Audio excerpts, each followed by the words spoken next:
Now we have to understand something. These rockets are being fired more than 3,000 kilometers away from Delhi. That's how far Baghdad is, 3,100 kilometers to be precise. And yet the conflict hits closer home than we imagined. There's a lot at stake for India and West Asia.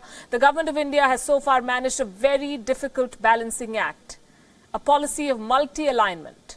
India maintains close ties with countries that are sworn enemies of each other in West Asia and with the US. But will this crisis force India to make some tough choices? And how will it impact the people of India?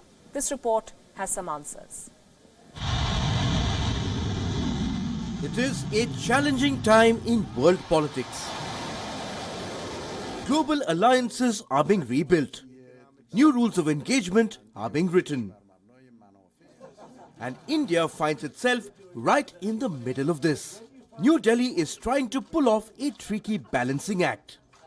Despite the challenging times, the Indian government has managed to maintain a close relationship with America as well as partners from opposing camps in West Asia.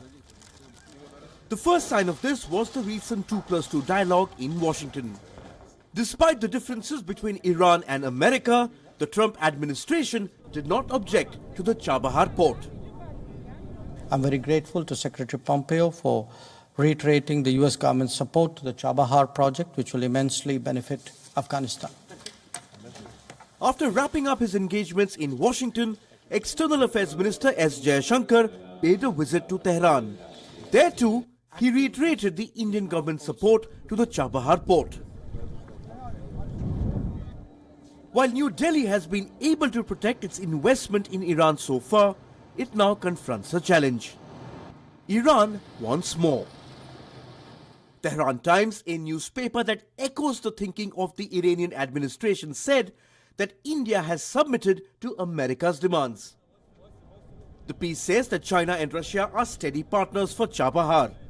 It even implies that Chinese investment could keep the port going in the future. India has long enjoyed a stable relationship with Iran and Saudi Arabia, a position that gives New Delhi an advantage if it wants to orchestrate a peace dialogue between the two camps in West Asia.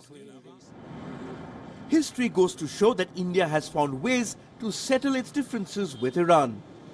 India had voted against Iran at the IAEA. It was General Qasem Soleimani back then who intervened, assuring representatives from New Delhi that Tehran would remain a friend of India. America might have stepped back from the escalating conflict in West Asia. Doors for negotiations have been opened again. Iran's Foreign Minister Mohammad Javad Zarif is due to travel to India next week. There is an opportunity for India to make a pitch for a role in the peace dialogue. Bureau Report, Wion, World is One.